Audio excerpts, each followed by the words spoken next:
Hello students, welcome in the online classes of MD School Kalayat. As you know, we are on first lesson of नागरिक शास्त्र of 10th class.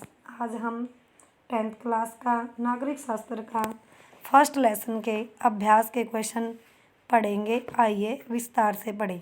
आधुनिक लोकतांत्रिक व्यवस्थाओं में सत्ता की साझेदारी के अलग अलग तरीके क्या हैं, इनमें से प्रत्येक का एक उदाहरण भी दें। आधुनिक लोकतांत्रिक व्यवस्थाओं में सत्ता की साझेदारी के अनेक रूप हो सकते हैं जो निम्नलिखित हैं। शासन के विभिन्न अंगों के बीच बंटवारा। शासन के विभिन्न अंग जैसे विधायिका, कार्यपालिका और न्यायपालिका के बीच में जो सत्ता यानी शक्ति का बंटवारा रहता है, इसमें सरकार के विभिन्न अंग एक स्तर पर रहकर अपनी अपनी शक्ति का उपयोग करते हैं। इसमें कोई भी एक अंग सत्ता का असीमित प्रयोग नहीं कर सकता। हर अंग एक दूसरे पर क्या है, अंकुश रखता है, नियंत्रण रखता है। इसमें विभिन्न संस्थाओं के बीच सत्ता का संतुलन बना रहता है और इसके सबसे अच्छे उदाहरण अमेरिका व भारत हैं। यहाँ विधायिका कानून बनाती है और कार्यपालिका कानूनों को लागू करती है और न्यायपालिका न्याय करती है। भारत में कार्यपालिका संसद के प्रति उत्तरदायी है। न्यायपालिका की नियुक्ति कार्यपालिका करती है और न्यायपालिका कार्यपालिका विधायकों के कानूनों की जांच करके उन पर नियंत्रण रखती है। सरकार के विभिन्न सत्रों में बंटवारा। पूरे देश के लिए एक सरकार होती है जिसे केंद्र सरकार या संघ सरकार कहते हैं। फिर प्रांत या क्षेत्रीय स्तर पर अलग अलग सरकारें बनती हैं जिन्हें अलग अलग नामों से पुकारा जाता है। भारत में इन्हें राज्य सरकार कहते हैं। इस सत्ता के बंटवारे वाले देशों में संविधान में इस बात का स्पष्ट उल्लेख होता है कि केंद्र और राज्य सरकारों के बीच सत्ता यानी शक्ति का बंटवारा किस तरह होगा। सत्ता के ऐसे बंटवारे को ऊर्ध्वाधर वितरण कहा जाता है। भारत में केंद्र और राज्य स्तर के अतिरिक्त स्थानीय सरकारें भी काम करती हैं। इनके बीच सत्ता के बंटवारे के विषय में संविधान में स्पष्ट रूप से लिखा गया है, जिससे विभिन्न सरकारों के बीच शक्तियों को लेकर कोई तनाव न हो। विभिन्न सामाजिक समूह के बीच सत्ता का बंटवारा। कुछ देशों के संविधान में इस बात का प्रावधान है कि सामाजिक रूप से कमजोर समुदाय और महिलाओं को विधायिका और प्रशासन में हिस्सेदारी दी जाए ताकि लोग स्वयं को शासन से अलग न समझने लगें। अल्पसंख्यक यानी थोड़ी संख्या में अल्पसंख्यक समुदायों को भी इसी तरीके से सत्ता में उचित हिस्सेदारी दी जाए। कहने का अर्थ इनके लिए सीटें आरक्षित की जाएं। बेल्जियम में सामुदायिक सरकार इस व्यवस्था का अच्छा उदाहरण है। राजनीतिक दलों व दबाव समूह द्वारा सत्ता का बंटवारा। लोकतांत्रिक व्यवस्था में सत्ता बारी बारी से अलग अलग विचारधारा और सामाजिक समूह वाली पार्टियों के हाथ आती जाती रहती है। लोकतंत्र में हम व्यापारी, उद्योगपति, किसान और औद्योगिक मजदूर जैसे कई संगठित हित समूह को भी सक्रिय देखते हैं, यानी इसमें भागीदारी देखते हैं। सरकार की विभिन्न समितियों में सीधी भागीदारी करने या नीतियों पर अपने सदस्य वर्ग के लाभ के लिए दबाव बनाकर ये समूह भी सत्ता में भागीदारी करते हैं।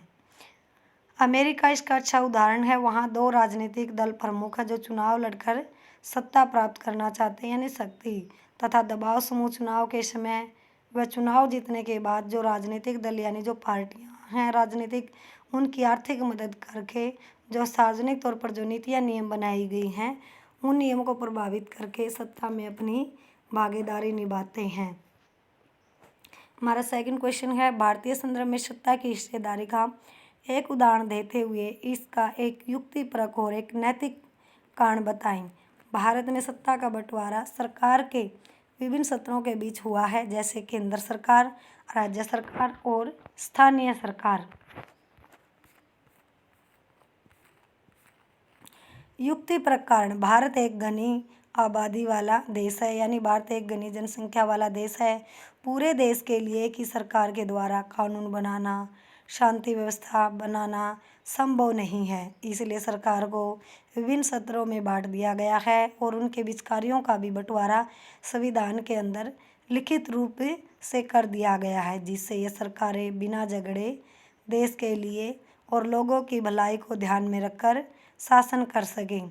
नैतिक कारण लोकतंत्रीय देश में सत्ता का बंटवारा जरूरी है। यदि एक ही प्रकार की सरकार होगी तो वह निरंकुश हो जाएगी। कहने का अर्थ है, यदि एक ही प्रकार की बार बार सत्ता में आएगी तो वह निरंकुश हो जाएगी, यानी तानाशाही वो अपनी मनमर्जी करेगी और ज़्यादा से ज़्यादा लोगों की भागीदारी शासन में नहीं हो पाएगी, जो कि लोकतंत्र के लिए जरूरी है। इसलिए भारत में विभिन्न स्तरों पर सरकारों का वर्गीकरण कर दिया गया, यानी बांट दिया गया है।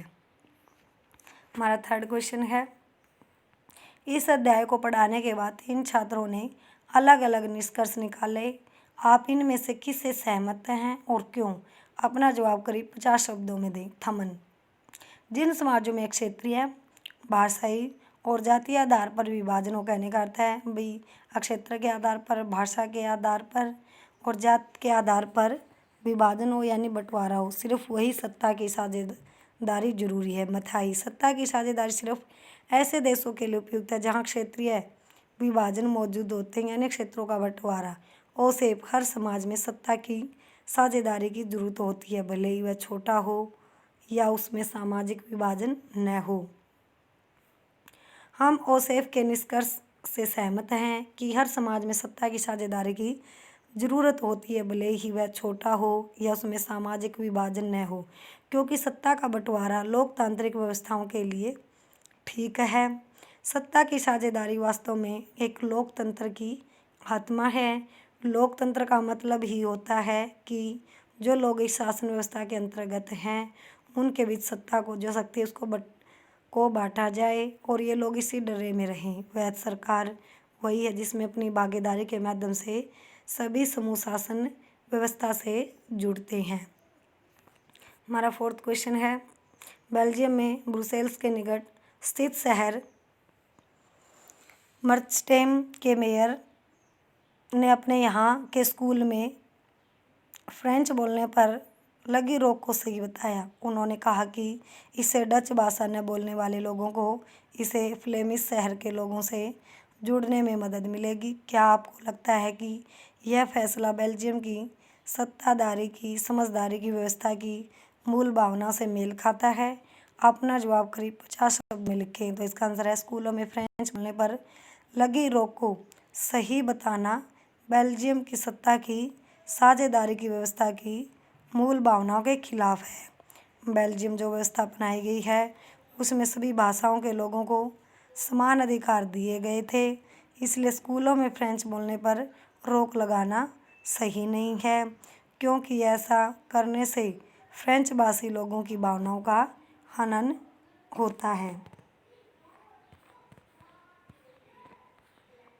नीचे दिए गए उदाहरण को गौर से पढ़ें और इसमें सत्ता की साझेदारी को युक्तिपरक कारण बताएं।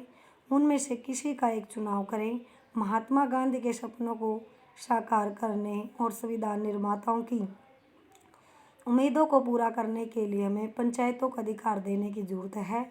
पंचायती राज ही वास्तविक लोकतंत्र की स्थापना करता है।